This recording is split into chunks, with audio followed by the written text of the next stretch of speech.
to do is I'd like to start out by talking about what is a brand overall. And I'm going to allow time for questions at the end. So if you have any questions, folks, hold them till the end, and we'll open up the lines, and certainly you can ask them then. And I'll also give you my contact information at the end so that if anybody would like to reach out to me one-on-one and talk about how I can help you individually, I'm more than happy to do that. But when you think about a brand, folks, you know, many people are a little bit confused about what a brand really is. I mean, we interact with brands all the time. You know, one of the things that I want you to remember is a brand is more than just a logo or a graphic mark. I think a lot of people think that that's what a brand is. Well, a brand's a graphic mark, or a brand is the Nike swoosh. When you think about a brand, here is the real essence of what a brand is. A brand is a total customer experience that customers have when interacting with a company. It is how your customer perceives you, okay? That's really your brand. You know, so a lot of different people and a lot of different things deliver on that brand. So a brand is a collection of perceptions. It's how your company perceives you. Do they perceive you to be trustworthy? Do they perceive you to stand for a certain thing? Do they perceive you to be reliable? It involves a lot of different things. It involves your company's logo, clearly.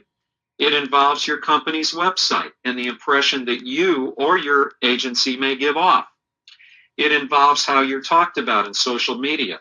It involves all of the interactions that you may have with individuals at your company and key stakeholders that you interact with on a regular basis. So a brand is a collective group of perceptions, okay? And a lot of companies, folks, spend a lot of money on building their brand, differentiating their brand. When you think about, you know, really good brands like Starbucks, brands like Nike, you can only imagine when you look at how much money they spend on advertising and marketing, how much is out there that's promoting their brand. So a brand is a very, very precious thing to a company. It takes a long time for it to build up.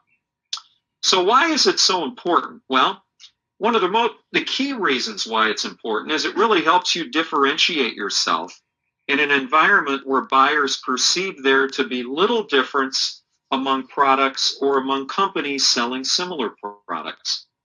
You know, when you think about you and me as consumers, we have choices as to where we shop. You know, what makes us want to buy a similar product from different retailers? Okay.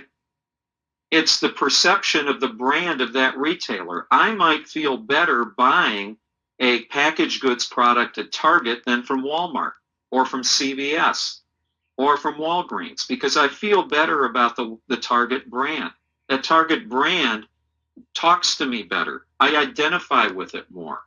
It's more relevant to me as a customer. You think about brands being differentiators, particularly in an environment where there's a sea of sameness out there or a perceived sea of sameness out there among companies doing and selling the same thing. And we're going to talk as we go through the presentation today about our business, the travel business. A lot of travel agents basically sell the same products, but how are you perceived? Are you perceived to be any different than someone down the street or an online retailer? That's really important that you put your stake in the ground and really rally around what differentiates you in a crowded space where people that are in the same business you are selling similar products. That's when a brand becomes really, really important to drive business, to drive traffic, to drive engagement overall. So brands are a collection of perceptions. They're delivered a number of different ways. And one of the reasons they're keenly important is because they help you differentiate yourself and position yourself in a very crowded market. Let's talk about some great brands. And again, I could make this list, folks, a mile long, but I picked out a few that I felt would be relevant for the sake of discussion here. Let's just look at 5. And these are companies that I feel have really done a very, very good job over the years of developing their brands. Nike, McDonald's, Mercedes-Benz, AT&T, and Coca-Cola, okay? And, you know, the graphic marks here, the logos, if you will, are all very identifiable, right?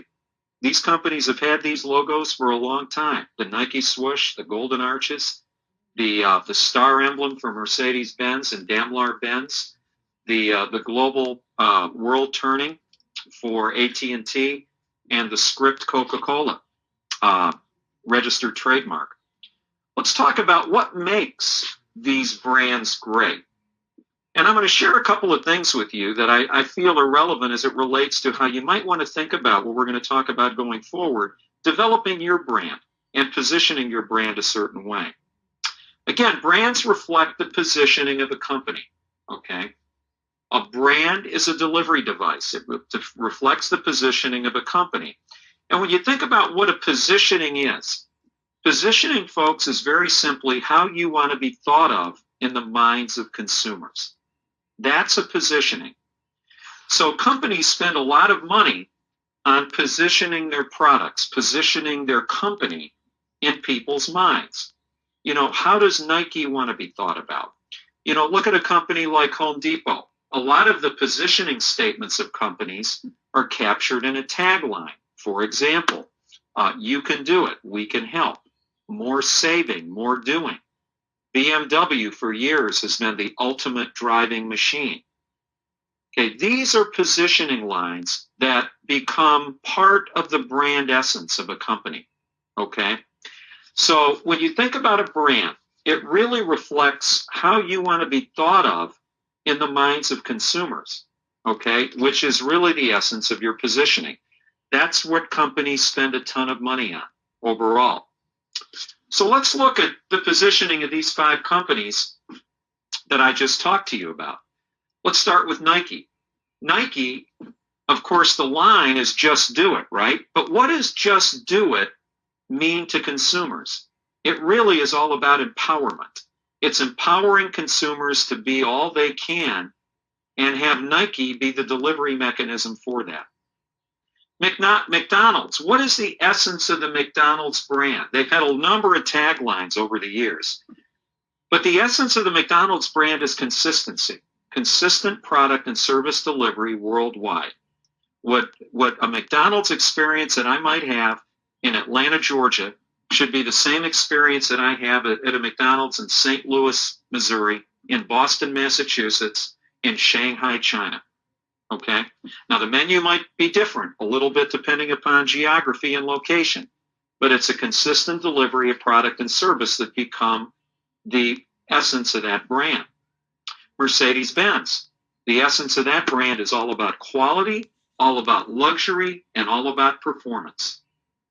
The essence of AT&T, regardless of whether you are buying a cell phone, whether you're buying a data plan, whether you're buying internet access, whatever it happens to be, landlines, is all about connectivity.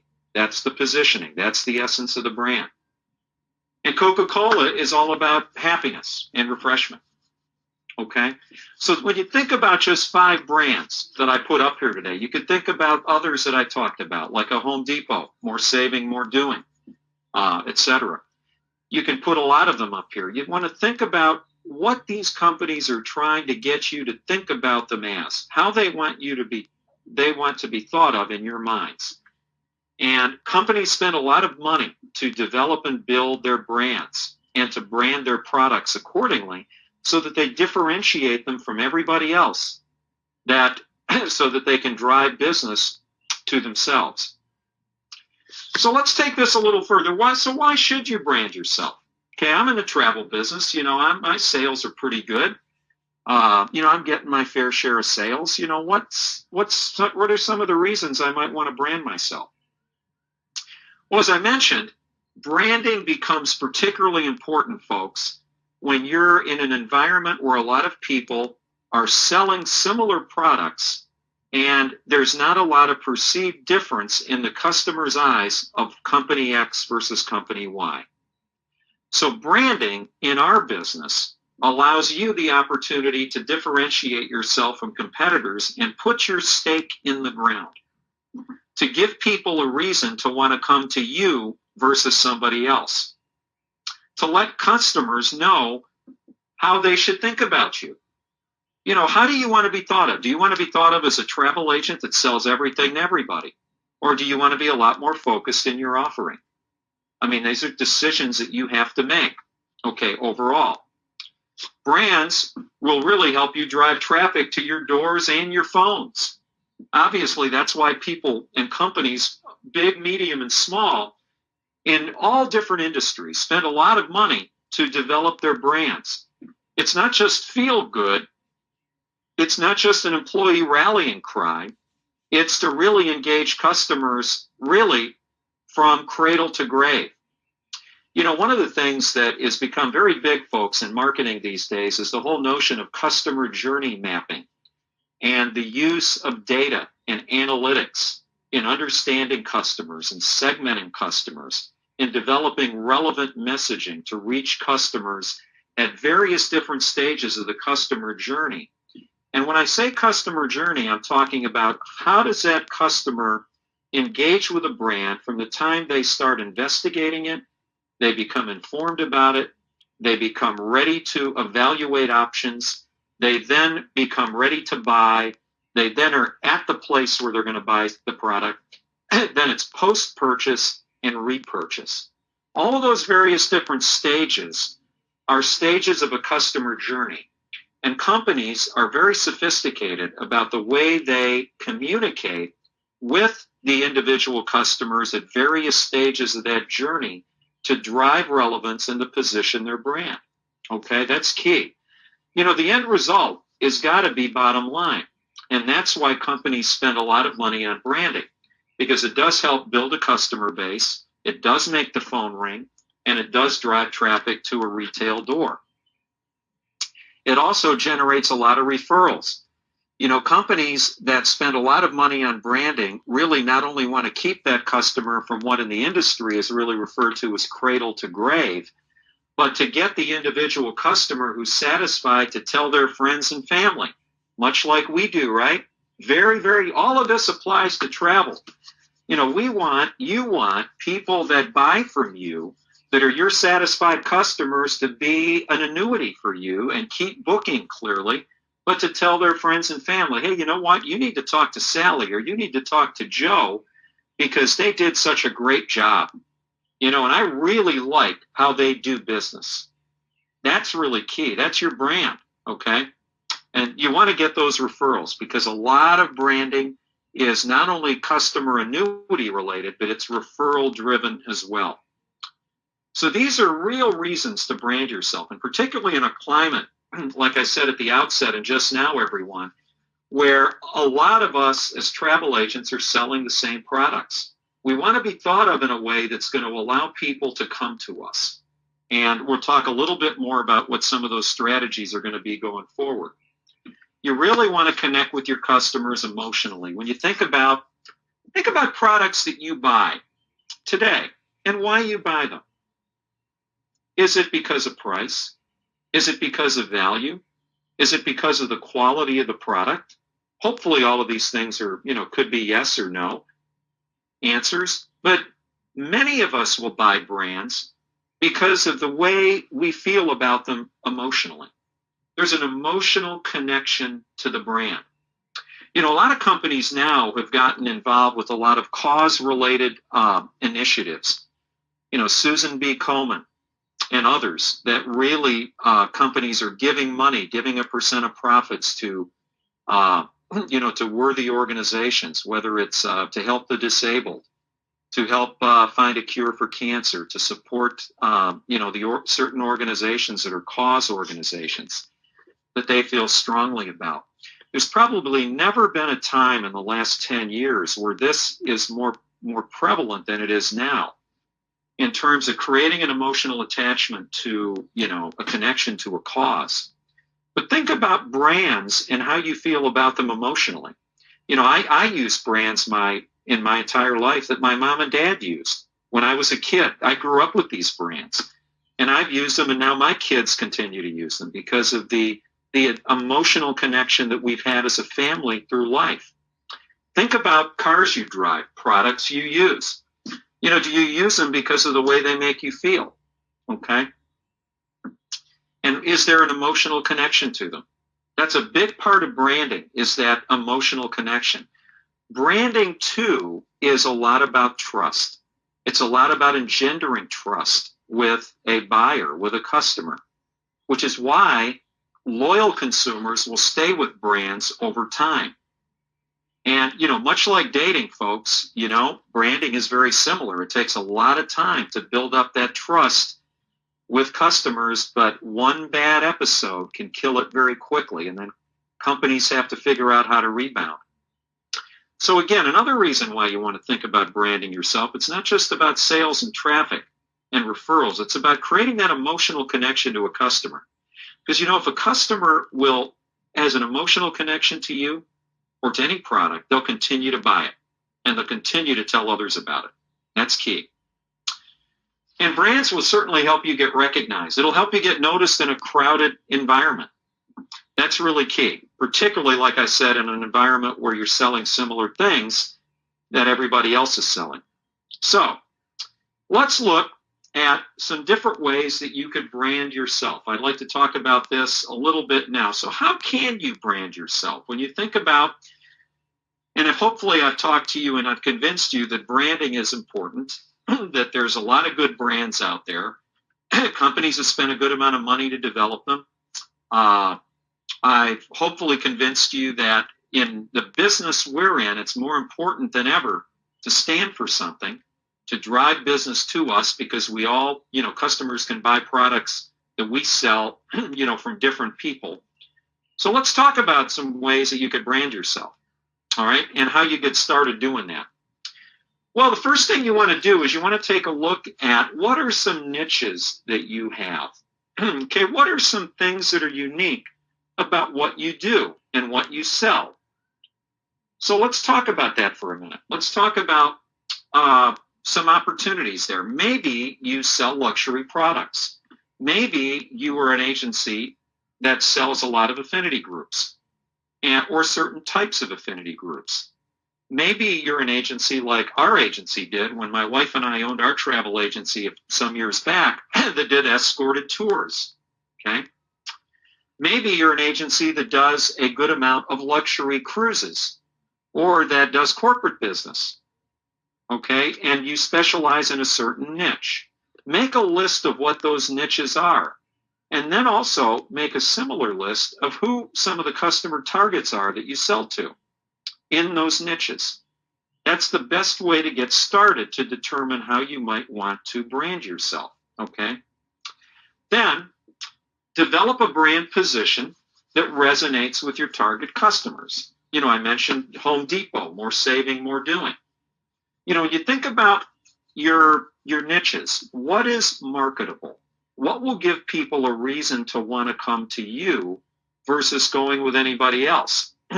I'll give you the example, and I'll elaborate on it a little bit. When we owned the agency that was in the North Carolina market, we did escorted tours every year. And there were bigger agencies that spent more money on marketing than us.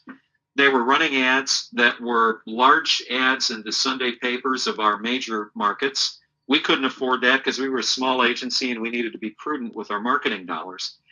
But we knew we had something that was differentiating. We knew that we did escorted trips.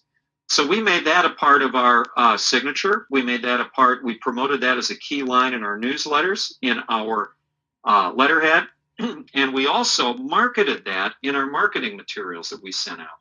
So we were able to run small space ads promoting specific groups that we were escorting in papers that were in markets that were feeder markets to our market and that were in our own geography area in zip codes that we felt had high potential customer prospects that would participate in those groups. And we had a lot of success doing that. We didn't have to spend a ton of money doing it because we had an offering that they couldn't get anywhere else. We could be outshouted and outspent on the Sunday paper by other agencies in our market selling, discounted cruises or discounted tours, but no one was doing this. So that gave us, and we were pulling people, it gave us an opportunity to pull people, which we did from a lot of different markets to buy into our escorted trips. And we turned them into loyal customers, and they referred their friends because they would bring new people every year. So we continued to build on that. So again, that's something we did very clearly. What do we do that's different? Who are our customers? And how do you promote it? And you will drive sales with a compelling brand position, like I talked about. Okay, and that's just one example. And we'll go forward here in a minute to talk about some more. When you think about branding, yourself or your agency, you have to make sure that everybody in the agency is focused on delivering on that brand promise. I can't tell you, folks, how important that is. Let me give you an example. If we all know the Royal Caribbean brand, right? We sell Royal Caribbean. Royal Caribbean's been around a long time. Quality product, quality ships, quality organization. Now, let me just throw this out at you. Remember I said what a brand is. It's about a customer's total perception, even your perception, right? My perception of that company. Let's say I see the advertising. I'm very, very impressed. You and I, let's say, are travel agents, and we call the reservation department of Royal Caribbean for group sales. And we have a bad experience. Okay? How does that reflect on our perception of the Royal Caribbean brand? It reflects pretty negatively, right? We have choices as consumers. We don't have to put our groups on Royal Caribbean. We could put them on Norwegian. We could put them on Princess. We could put them on Holland America. We could put them on Carnival. We could put them on Costa. Okay? So that's why it's so important, particularly for people that are customer facing. Customer service representatives working on the inside of a company like Royal Caribbean, inside salespeople, okay, to really make sure they deliver on the brand promise. Now, the same thing with your agency. If your agency has a perception in the market of being thought of a certain way, the way you deal with your customers, and particularly if you're an owner and a manager, the way your agents who answer the phone deal with your customers is key to delivering on that brand promise. That's why you want to make sure whatever that brand promise is, it's delivered by the entire agency. So let's talk a little bit about how you can brand yourself, okay, overall. There are a number of things you could do when you think about branding. And I said make a list of what really stands out, what you do particularly well, and who your target customers really are. One thing you want to look at is, okay, what kind of destination expertise might I have? Are we particularly strong in an area like Europe, in Africa, in Asia? I could tell you there's a number of agencies that I know very well that do a lot of great work by branding themselves as African specialists, safari specialists, okay, where they will really focus clearly on putting groups together and even individual FIT trips to Africa for safaris. And they've developed a reputation for doing that. They've driven business to themselves for doing that, and they've used that moniker in their marketing. Okay, and I just throw out a couple here. These are whatever your destination experience is among you individually and among your agents. Look at what can be marketable that you could use to differentiate yourself. Okay, overall, branding can also take the form of your supplier experience. Okay. When you think about suppliers, there's a lot of great ones out there, cruise lines, tour companies. I've just thrown a couple up here. Maybe you've got a particular expertise in a certain rung of the market or with certain suppliers. Maybe Abercrombie and Kent or Talk inside out. Maybe luxury brands like Crystal and Silver Sea inside out. Okay? So your branding can or should consider destination expertise. It should also consider supplier expertise. And this is really important too, folks, to really look at this. It should consider your specialty expertise. And I threw several areas up here that I'd wanted you to consider. Group travel, exotic travel, luxury travel, and adventure travel. Let's talk about this for a minute. Group travel. There was an agency that was in Greensburg, Pennsylvania, that was owned by Barbara Mangini. And Barbara is a good friend. I've known Barbara for many years. And Barbara probably did 360 some groups a year. And these were groups that were as small as, 15 people. They weren't huge. They weren't hundreds and hundreds of people. But her agency developed a reputation, a brand for affinity groups, and she promoted that. That was an area that she had a lot of expertise in. And she was able to drive business to herself because of that specialty expertise. I mentioned the agency that my wife and I owned was into escorted groups. Another one could be exotic travel. There's a lot of agencies that are doing a very good job by looking at putting a stake in the ground as they're the exotic travel experts. We could put exotic trips together to places that are off the beaten path. Down under, Australia, New Zealand, the Pacific Islands, Asia, okay? There's a good number of agencies that really focus and promote themselves on luxury. And you think about that too. What's your luxury capability and expertise that you have within yourself or within your agency? Okay, what brands are you particularly knowledgeable about? Where do you have the knowledge and the experience? And even if you don't have some of that knowledge and experience today, you can get it. I can tell you, the business development folks at any cruise line and any tour operator will be more than happy to talk to you to bring you up to speed on their product so that you can become an expert not only on their products, but where they're going and what their destinations are and what the future plans are. Another specialty expertise area that I've seen agencies use is adventure travel. They're really good at planning adventure trips. And as a result, they have been able to drive business their way.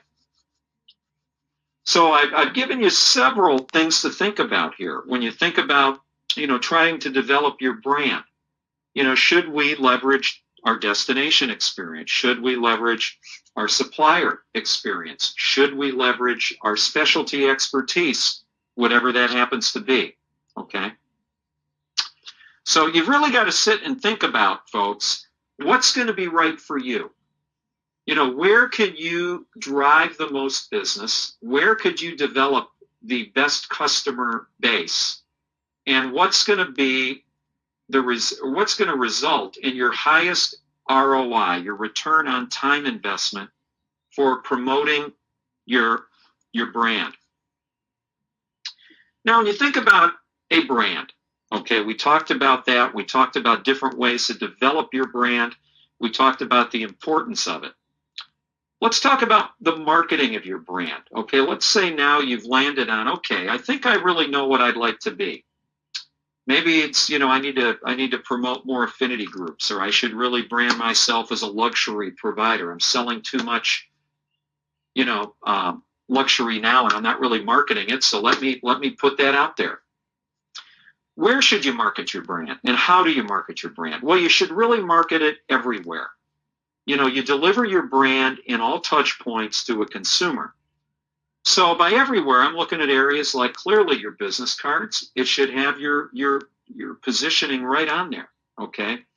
If you are, if you get a business card from somebody working at Home Depot, it's typically going to say more saving, more doing. Carnival Cruise Lines for years has been the fun ships. Okay. BMW has been the ultimate driving machine. Okay. You want to have your moniker, whatever you're branding yourself as, put that on your business card. Could put it on the back of your business card. Make it a theme line if you want to get creative and write yourself a theme line. It certainly should be on your website, and it should be easy to find on the front page of your website. You want to make sure that you put it on your website in a prominent place so that your customers know how you want them to think about you upon landing on your website. That's very, very important, okay? In marketing, there's a lot of agencies that do this a lot. There's a lot of agencies that are Madison Avenue shops that, for example, one is BBDO, and their moniker is the work, the work, the work. We're all about the work. And we are totally focused on making the work as good as it could be so it drives sales. And then there's other agencies that are like a DDB that are Better Ideas, Better Results is their brand. Okay. Carnival Cruise Lines for years has been the fun ships. They don't talk about the glitzy product, right? Remember what a brand is, how you want to be thought of in the minds of your customer, the positioning. Okay. Carnival's all about fun. It's all about come and have fun. And that's on people's business cards. It's on their website. So whatever you land on as your brand position, market it in a prominent place on the home page of your website. So when I land there, I know exactly how to think about you. I should know clearly that if you're selling luxury and you're the luxury specialist or you do luxury tours, that when I land on your website, that jumps out at me. Okay, very important. Clearly in your email signature, okay, digital communication now is so rampant and pervasive that you absolutely want to put it in your email signature. And any letter, any proposal that you write, okay, business letter that you email or send in an envelope, or proposals or RFP responses or whatever you're doing, make sure that you have that prominently there as well. Okay? So market this expertise everywhere overall. And like I said, these are some agency positions that have been very successful. Some agencies that I know, one in particular, has positioned themselves as the Africa experts. I mentioned the luxury travel experts. There's several like that. And then there's Barbara Mangini's company that I told you about group travel. They do a lot of affinity groups as well. And again, you got to think about what's right for you and where you're able to credibly live in terms of having everybody deliver on that, what everybody gets excited about, because you want to have your whole team rally around the brand position. You want them to deliver on it every day, but you want them to be excited about it. You want the brand position to be something that everybody is going to be involved in and deliver and really be passionate about, because that's what's successful. Okay. It doesn't mean if you've got a position where you're the Africa experts that that's all you sell is Africa, clearly. But it's something that is going to drive more of that business to you and away from somebody else. Okay. That's really the key. Don't think of a brand position as, hey, you know what? This is the only thing I want to sell if I come up with a positioning line that says this. It means that for somebody thinking about a certain type of travel option, that they're going to think of you before they think of somebody else. That's the key. You could certainly sell a much wider array of products, and agencies do that clearly. But this is got to be laser focused on a way to drive more of the kind of business you want to you. And that's really key. Let me say that again. The more of the kind of business, folks, that you want to drive it to you. That's what I want you to think about this brand position and how it could really work in your favor. Okay? When we owned the agency, we were selling a lot of things. We sold mostly cruises. But then we came on the idea of let's do an escorted trip a year, and it built. And then once it started building, we realized not too many people were really doing that. And if they were doing it, they weren't marketing it because a lot of people didn't know about it. And then it became everybody was looking for the next escorted trip that we were going to have. And not only did my wife and myself do it, but there were other agents in the office that wanted to escort their own groups. And they developed their own following, and we promoted that. So again, when you think about, what options are out there, there's a big health and wellness craze now, and there could be a lot there for adventure travelers that you could promote those groups to a health and wellness target. That's why I said when you're thinking about developing your brand position, think about the expertise you have from a destination, from a supplier, and from a specialty area, and think about who you're going to sell it to. Who's the prime target? Okay. Who are the prime targets? So, when we were developing, again, back to my agency, the group of, us that we're talking about doing escorted groups, another thing we wanted to do too was develop more affinity group business. Not that we necessarily would not escort. And we made that a priority. and put that in our communication materials and our marketing materials, that's another thing that we did. So again, and then we reached out to people that we felt targets were going to be effective for that. We reached out to a number of, for example, doing alumni trips. We reached out to a number of universities that were in our trading area. We happened to be in Raleigh, Durham, Chapel Hill. We reached out to Duke. We reached out to University of North Carolina, Chapel Hill. We reached out to North Carolina State. And it was interesting because we immediately were asked, upon reaching out to the alumni director, what's your expertise? And we said, we've done a lot of groups. We've done a lot of escorted groups. Oh, so we immediately had credibility.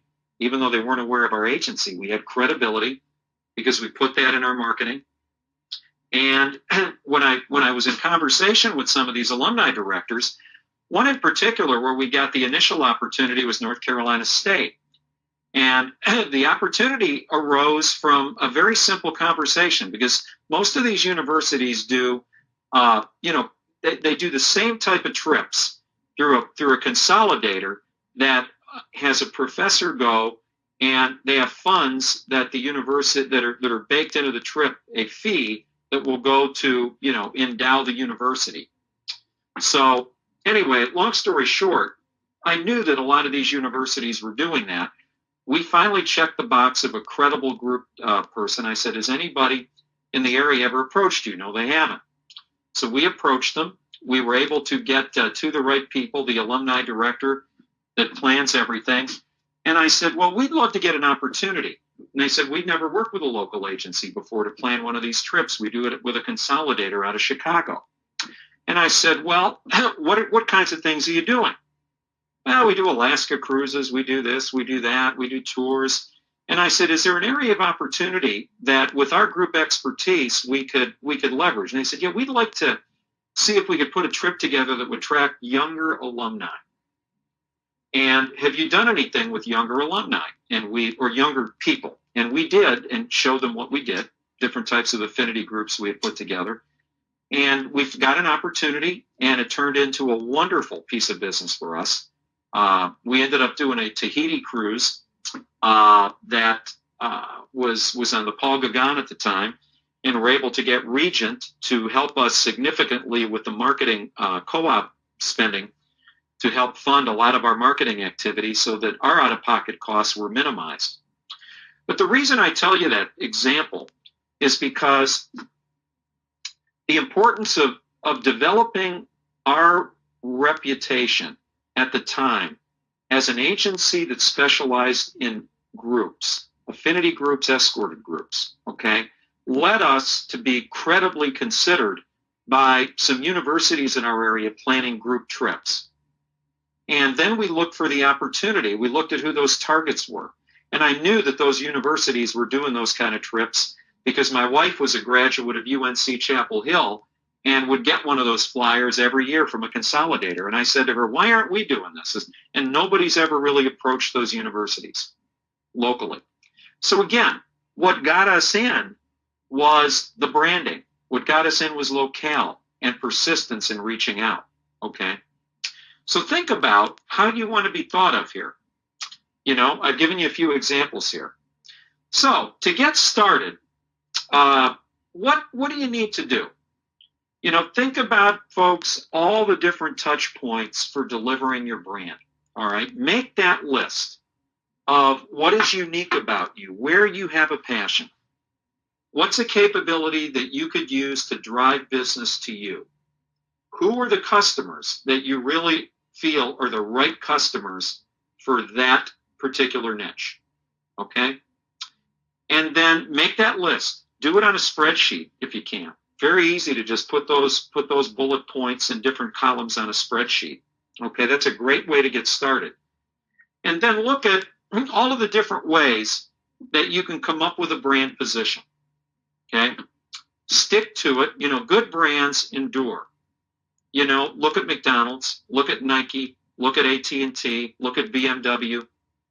Once you land on a position doesn't mean it can't evolve. Companies change theme lines, but they're thought of a certain way in the minds of customers pretty consistently. Okay? So think about then the delivery of the brand. What are the key touch points for the delivery? Once you've landed on what you want to be that's going to differentiate you, make sure you promote it everywhere. Make it a banner on your website. Make it something very visible on your website that people see, okay, on the home page. Make it part of your email signature. Make it part of your business cards.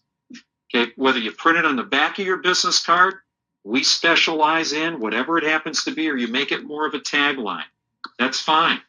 Make sure that any marketing materials that you use to promote whatever you're promoting, newsletters, email attachments, fact sheets, whatever you're sending out, whether it's supplier driven or not, when you send it to somebody, make sure that it's coming from you and that you're promoting your brand. Certainly social media is key. A lot of you are very active on social media, I'm sure, either individually or as an agency. And if you're both, make sure that you promote it on social media. Social media now, folks, is so important to driving, to building communities, to driving engagement, to driving referrals, right? So again, use social media to your advantage. Facebook, Twitter, all of the opportunities that you have got to promote your brand there. Answering the phone, something as simple as that. If you're a specialist in any area, okay, whatever that brand is, answer the phone that way. Hi, thank you for calling, Company X or the Adventure Travel Agency specializing in adventure trips. Can I help you? Okay, make that part of your day-to-day lingo in answering the phone. Okay, make sure owners and managers that whatever your brand position is, that it's delivered verbally and incoming calls. All right. Level of professionalism is really key. How often is service tied to a brand's essence? I gave you an example clearly of, somebody, if you might have a bad experience, if I'm a customer and I call inside sales at Royal Caribbean, I get a bad experience, it taints the brand, right? How often have you dealt with people where you like the product, but the service you get doesn't live up to the quality of the product? That affects the brand. So the level of professionalism obviously needs to be there when it comes to the brand delivery, okay? When it comes to the brand experience. Because remember what a brand is. It's a customer's perception of who you are. It's not what you think you are. It's a customer's perception of how you want them to think about you. It's an outside-in lens, okay? And that's the key. And a lot of it is exuding personal and professional presence. And what do I mean by that? Okay, personal presence, let me give you an example of that. If you're a travel agent and you've got an agency that's a retail agency and you are an upscale agency, okay? You're promoting upscale trips. When I walk in the door of your agency and I come down, let's say you're in a strip plaza, for example, do I see all sorts of posters in the windows? And when I walk in, do I see a cluttered office? Do I see agents that are, kind of very casually dressed that really don't fit my image of what a luxury agency ought to look like? Or conversely, if you're selling luxury and that's your brand position, how do I think if I walk into your agency and I see a very upscale looking environment, I see a mural on the wall of a nice cruise ship experience, it kind of creates a mood. I see no posters in the windows. I see a very clean, organized office. I see wooden teak desks. I see no clutter. I don't even see a brochure anywhere. And I see, let's say, 3 to 4 agents in the office that are all very professionally dressed and upscale in appearance. Does that personal presence fit the brand image? Absolutely. See, that's what I'm saying, folks. You've got to have a complete delivery on your brand, whatever your brand is that you're trying to promote, okay? Professional presence, what does that mean? Well, professional presence is your accreditation, okay? It's your knowledge. It's your expertise in certain areas. Okay. Obviously, if you're an African specialist, have you taken anything to get you certified as an African specialist? Okay. The Travel Institute offers many specialty courses and certifications that can get you certified in areas, okay, of different types of niche travel, individual FIT and groups. You want to market that certification just like you'd market a badge of honor, like if you're a CLIA, accredited cruise counselor or master cruise counselor, okay? Just like when you get your CTA or CTC from the Travel Institute. All right? Same thing. That's your professional presence. That helps you deliver on the brand promise. Okay, overall. So I want you to remember, folks, in summary, before I open the line up for questions, just a couple of things. Brands, remember, are how you want to be perceived by the public. They're a lot like relationships. They are relationships. They can take a long time to build, but one action can negatively impact a brand forever, right? You have a bad experience with a product. You have a bad experience with the service you get from a company whose product you like. That affects your impression of that brand, of that company. We all have to remember, customers have choices. You and I have choices. Think about the example I threw out about a half an hour ago of a product, a tangible packaged goods product that you could buy at a Target or a Walmart or anywhere else. What makes you more apt to want to buy that product, let's say at Target, because of your affinity toward the Target brand? You identify more with that Target brand than you do with another retailer selling the same product. No different, folks, than customers buying products from us, right? They could buy a Royal Caribbean or a Crystal Cruise or a Abercrombie & Ken or a Talk Tour from any of us. What makes them want to buy it from us? How can we get them to want to buy it from us? Is it by telling everybody that we sell tours and cruises and we're very generic? No. It's going to be from really putting that stake in the ground and really rallying around that and delivering on that brand promise, that differentiating feature. It doesn't take a long time to build this up and to put that together. You can do a simple brainstorm. Get together with your fellow agents and managers, with your staff. Talk about what makes you different. What can we do if we want to sell more of this kind of product? You know, what kind of experience do we have that maybe we're not leveraging enough of? That could lead to you developing a brand position that could be terrific and drive business to you. So when you land on it and you deliver it, you want to treat your brand like your best friend, right? And what does that mean? Well, you want to embrace it. You want to make sure everybody delivers on it. You want to make sure everybody's passionate about it. You want to make sure everybody uses it in communication. You want to respect it. You know, a lot of brands that take a long time to build up get that way because a lot of people respect those brands, okay? You want to respect your brand. It's your moniker. You clearly want to promote it. The last thing you want to do is develop a brand and cocoon. Go underground. Don't share it. Don't put it on your business card. Don't make it easily found on your website. Don't use it on the phone when people call up. Just continue to say, hey, this is Julie from XYZ Agency. Can I help you? You need to promote it wherever you can promote it. Clearly got to have a lot of passion for it. Have the passion of a Latin dancer for your brand. Okay? Got to have passion for it. You don't have passion for your brand, you're not going to be successful. If you want to drive more African business, by golly, have passion for Africa. Let that passion show. Promote that passion everywhere. Make everybody aware that that's what you do. And obviously love it. You got to love your brand.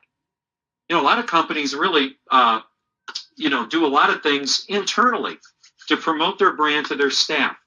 Look at big corporations. Whenever they do a new branding campaign, They do shirts. They do badges. They do mugs.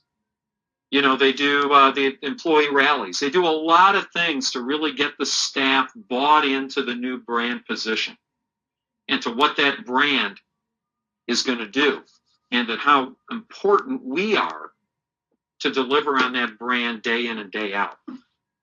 Okay, overall. That's key.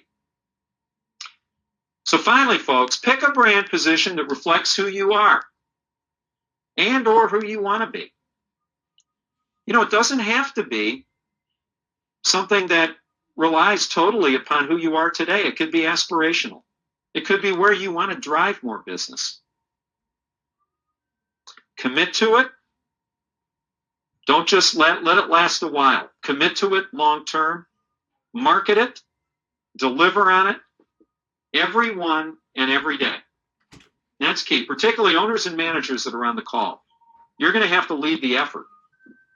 Deliver on it every one and every day, and it will help, I guarantee it, help you continue to build customer loyalty and drive sales and drive annuity business and drive referrals and make you more money down the road. Okay? Don't fear that it's going to niche you only to be thought of a certain way. Okay? You can continue to sell what you want to sell. What you're trying to do here is drive more business to you and away from other people in a way that's going to provide more opportunity for consumers to think about you a certain way. That's what this brand is. More critical than ever when customers see a lot of different people selling the same type of product. Look at the retail analogy I gave you. I can buy a packaged goods product at Target, Walmart, or a drugstore. Where am I going to go? No different than where I buy my next Carnival cruise or upscale cruise. Okay? All right, folks.